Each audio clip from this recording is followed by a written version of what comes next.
warahmatullahi wabarakatuh. Apa kabar semuanya? Berjumpa lagi dengan Bapak mata pelajaran PPKN ya.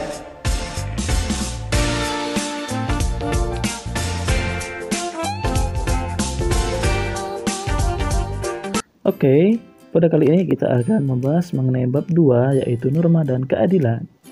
Sebagai warga negara, kita patut bersyukur kepada Tuhan Yang Maha Esa karena bangsa kita adalah bangsa yang besar. Namun, banyak di antara kita yang belum taat norma. Kita lihat saja di jalan raya, banyak sekali pengendara sepeda motor maupun mobil banyak yang melakukan pelanggaran dalam berkendara. Contohnya, melawan arah jalan, kemudian para pengemudi motor tidak memakai helm, itu merupakan suatu pelanggaran norma ya. Video yang diunggah Area Traffic Control System atau pengendalian lalu lintas Dinas Perhubungan Kota Tasikmalaya, Jawa Barat akhir November lalu memperlihatkan dua pengendara motor melanggar lalu lintas di perempatan Jalan Sutisna Senjaya, Tasikmalaya. Seorang pemotor perempuan berboncengan tanpa mengenakan helm. Tak lama berselang, pengendara laki-laki juga berkendara tanpa mengenakan helm. Keduanya harus ditegur petugas ATCS Dinas Perhubungan melalui pengeras suara. Malu menjadi pusat perhatian, pengendara ini menerobos lampu merah hingga membahayakan keselamatan. Video ini pun menjadi viral di media sosial. Oleh karena itu, perlunya suatu aturan untuk mengatur pelanggaran-pelanggaran tersebut supaya masyarakat menjadi tertib. Itulah fungsi dari norma. Sejak manusia lahir, kita tidak bisa hidup sendiri. Kita perlu yang namanya manusia lain.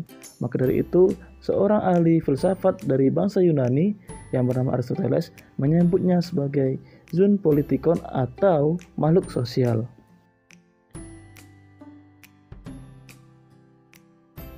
Makhluk sosial di sini artinya adalah manusia selalu hidup berkelompok dalam masyarakat, tidak bisa hidup masing-masing. Nah, manusia ini pada dasarnya memiliki dua kedudukan, yaitu sebagai makhluk sosial dan makhluk individu. Sebagai makhluk individu, manusia memiliki perbedaan pemikiran dan perbedaan kepentingan masing-masing. Menurut Roskupon, dalam masyarakat terdapat 3 kategori kepentingan yang dilindungi norma hukum. Di antaranya yaitu yang pertama kepentingan umum. Nah, kepentingan umum ini terdiri dari yang pertama, kepentingan negara sebagai badan hukum untuk mempertahankan kepribadian dan substansinya. Contohnya, mempertahankan diri dari serangan negara lain.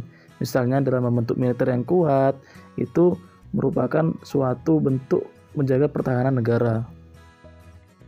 Yang kedua, masih berkaitan dengan kepentingan umum, yaitu kepentingan negara sebagai penjaga kepentingan-kepentingan masyarakat.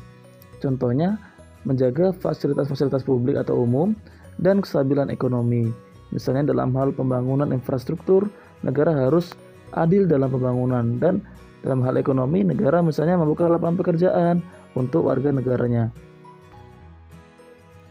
Kategori kepentingan yang kedua yaitu kepentingan masyarakat, yang terdiri dari yang pertama, kepentingan masyarakat bagi keselamatan umum.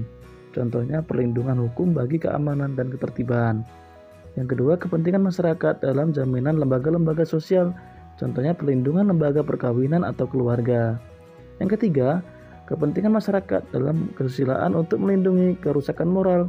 Contohnya peraturan-peraturan hukum tentang pemberantasan korupsi. Kemudian yang keempat, kepentingan masyarakat dalam pemeliharaan sumber-sumber sosial. Yang kelima, kepentingan masyarakat dalam kemajuan umum untuk berkembangnya manusia ke arah lebih tinggi dan sempurna. Yang terakhir, kepentingan masyarakat dalam kehidupan manusia secara individual, misalnya perlindungan kebebasan berbicara. Kategori kepentingan yang ketiga adalah kepentingan pribadi. Terdiri dari yang pertama, kepentingan pribadi. Contohnya, perlindungan terhadap fisik, kehendak, berpendapat, keyakinan beragama, hak milik, dan lain-lain.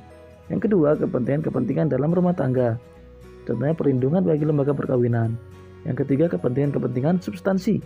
Contohnya perlindungan harta benda, kekayaan, harta, dan lain-lain. Dalam kehidupan bermasyarakat, perbedaan kepentingan dapat menimbulkan adanya perselisihan, perpecahan, bahkan menjurus ke arah terjadinya kekacauan.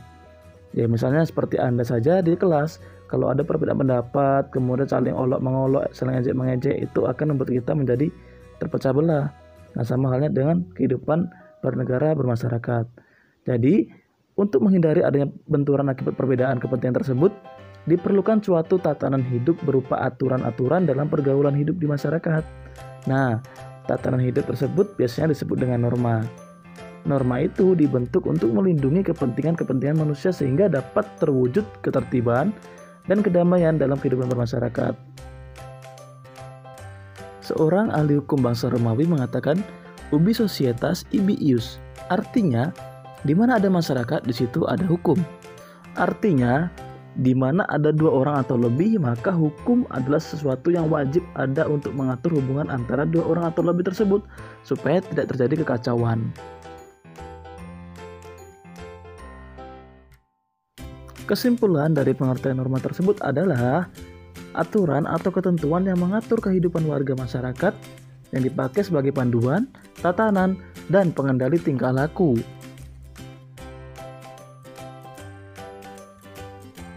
Baik, itu saja materi kita pada pertemuan kali ini.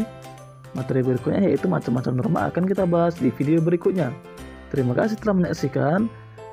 Assalamualaikum warahmatullahi wabarakatuh.